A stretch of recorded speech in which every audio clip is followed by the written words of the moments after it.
नमस्ते भाइ बहिनीहरू। ग्रेड 11 सब्जेक्ट इंग्लिश युनिट 8 हामी युनिट 8 मा पुग्यौं। तपाईले युनिट 1 देखि 7 हेर्नु भएको छैन भने यस भिडियोको डेस्क्रिप्सनमा अथवा कमेन्ट बक्समा पनि म राखिदिने छु। अब हामी लेसन सुरु गरौं। हेर्नुहोस् त तपाईको टेक्स्ट बुकमा ग्रामर प्रेजेन्ट सिम्पल और प्रेजेन्ट कन्टिन्युअस प्रोग्रेसिभ भनेर दिएको छ। यो यत्तिकै सजिलै मिलिहाल्दैन, किनभने हामीसँग यसको बेस हुनुपर्छ, ब्याकग्राउन्ड नलेज हुनुपर्छ। पहिला ब्याकग्राउन्ड नलेज बनाऊ र बल्ल यो एक्सरसाइजहरुमा हामी डिल गर्न सक्छौं। यो पनि अहिले नहेरौं, यो पनि नहेरौं। ब्याकग्राउन्ड नलेज प्रेजेन्ट सिम्पल और सिम्पल प्रेजेन्ट। सिम्पल प्रेजेन्ट कहाँ कहाँ किन प्रयोग गरिन्छ? यही पेजबाट तपाईको एक दुईवटा मिलिहाल्छ है। एकदमै राम्ररी हेर्नुहोस्। सिम्पल प्रेजेन्ट भनेको सब्जेक्ट प्लस भर्ब 1 और भर्ब 5 भर्बमा एसईएस लागेको प्लस अब्जेक्ट हुन्छ। त्यो कुरा त जानेकै छ। सिम्पल प्रेजेन्ट टेन्स चाहिँ किन प्रयोग गरिँदो रहेछ भन्दाखेरि टु एक्सप्रेस युनिभर्सल ट्रुथ, विश्वव्यापी सत्य कुराहरू व्यक्त गर्न सिम्पल प्रेजेन्ट टेन्स प्रयोग गरिन्छ। जस्तो the sun rises in the east, water boils at 100 degree centigrade, Jupiter is the biggest planet, a piece of wood floats in the water, the earth moves round the sun. यो the earth moves round भन्नु र goes round भन्नु एउटै हो। तपाईको बुकमा goes round भन्ने verb दिएको छ। goes round भनेकै moves round। ओके, एउटा काम रहेछ युनिभर्सल ट्रुथ व्यक्त गर्न सिम्पल प्रेजेन्ट टेन्सको प्रयोग। अर्को to express thoughts and feelings. I think, he thinks, do you think, यस्तो कसैको फिलिङ्स सोध्न अथवा आफ्नो फिलिङ्स व्यक्त गर्न पनि सिम्पल प्रेजेन्ट टेन्स प्रयोग गरिन्छ। To express scheduled future actions.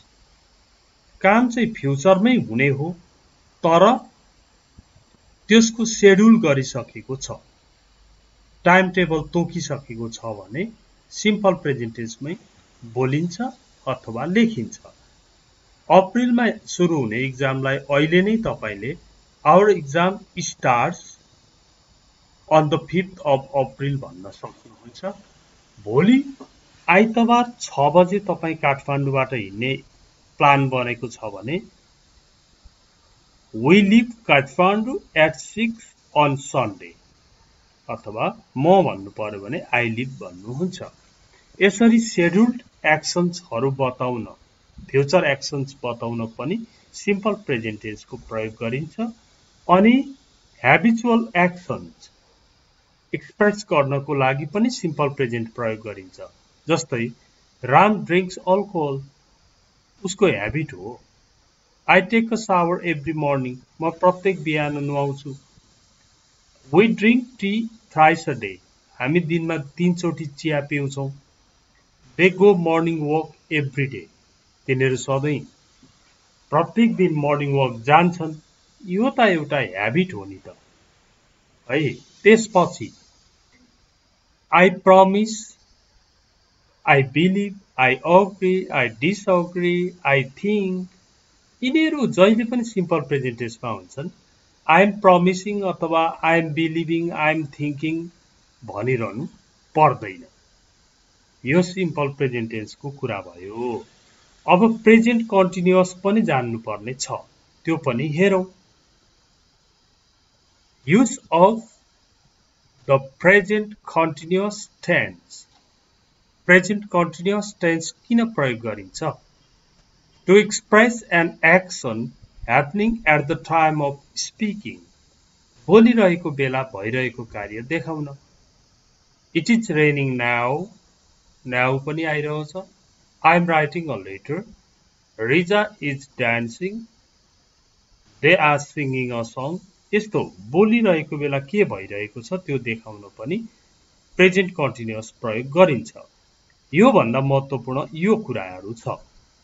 जस्तो फ्युचर एक्सन्सहरू पनि बताइन्छ.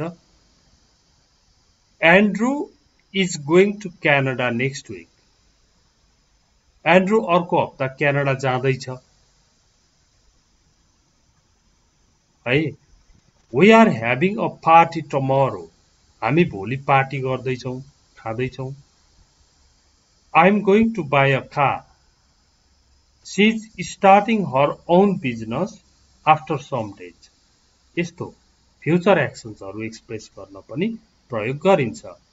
त्यस्तै तपाईको टेक्स्ट बुकमा यो क्वेशनहरू दिएको छ योसँग रिलेटेड. जस्तो अगाडि look, listen, Hari of, don't disturb, keep quiet, don't make a noise. यस्तो कुरा छ भने त्यसपछि प्रेजेन्ट कन्टिन्युअस टेन्स प्रयोग हुन्छ. Listen, somebody is crying. Look, the baby is smiling.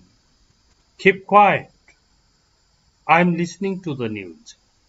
Hurry up. We are getting late. यो किन we get late भएन भन्दा यता हरी अफ आएर हो.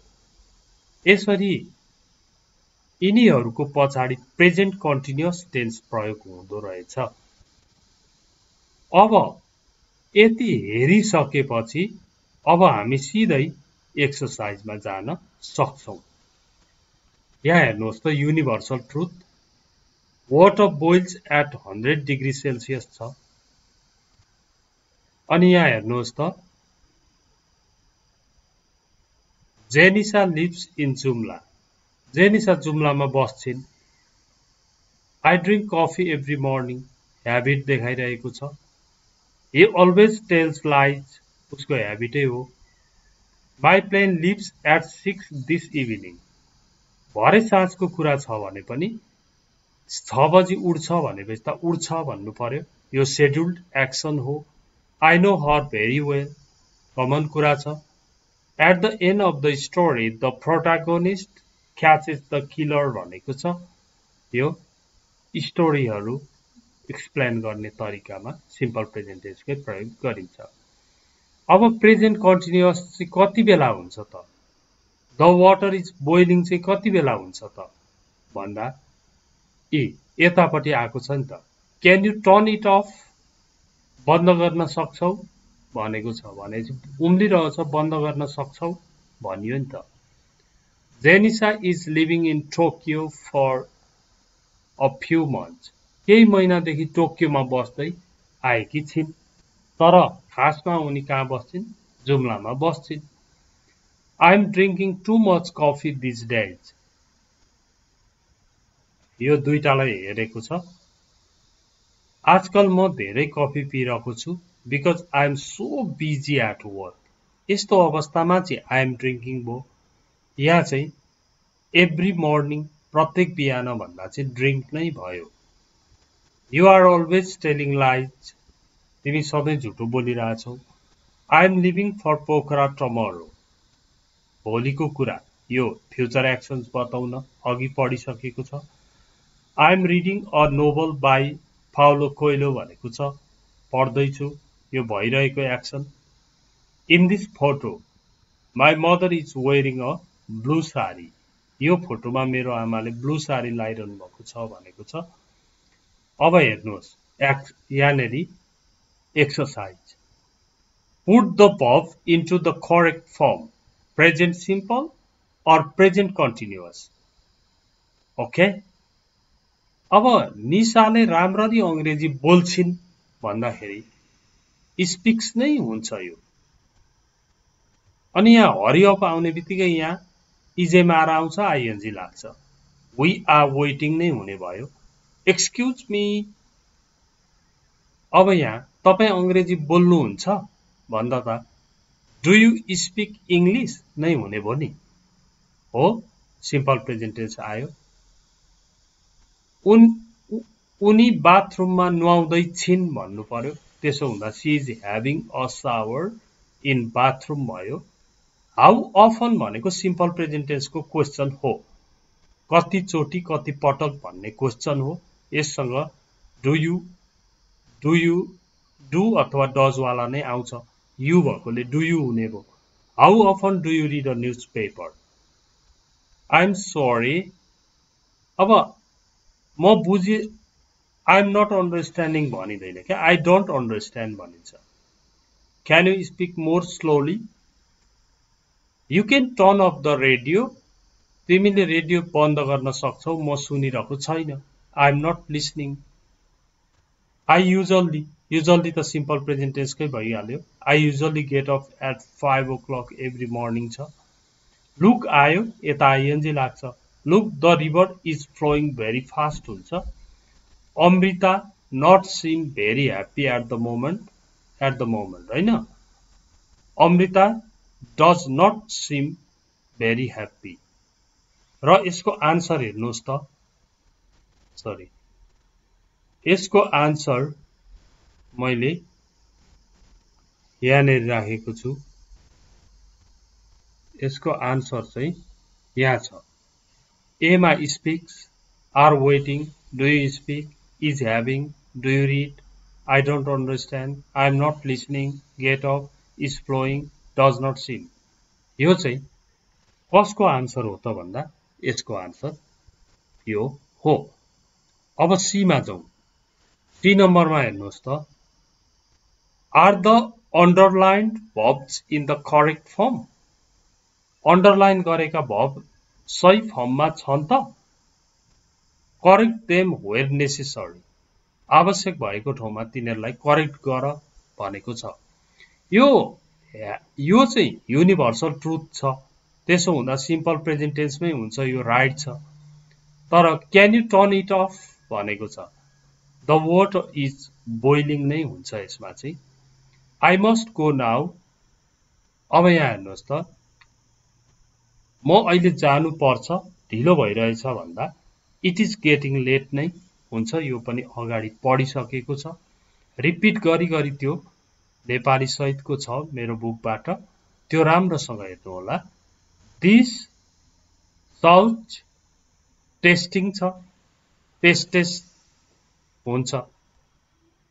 हुन्छ अनि यो I believe I think I agree I disagree I promise भनेको जहिले पनि सिम्पल प्रेजेन्ट टेन्समै हुन्छ त्यसो हुँदा आई थिङ्क नै बनाउनु पर्यो यसलाई अनि तपाईँ भगवानमा विश्वास गर्नुहुन्छ भन्दा डु यु बिलिभ भनेर सोध्नु पर्यो युजल्ली छ गो नै हुन्छ राइट छ लुक आयो आइएनजी लाग्छ द म्यान इज ट्राइङ हुन्छ is trying to open the door of her car the moon is going round the sun यो युनिभर्सल ट्रुथ हो त्यसो हुँदा सिम्पल प्रेजेन्ट टेन्समा हुन्छ द मुन गोज हुन्छ यहाँ गोज राउन्ड अनि I am getting hungry let's go and eat correct छ यसरी हामीले यो लेसन पनि राम्रोसँग हेरिसक्यौं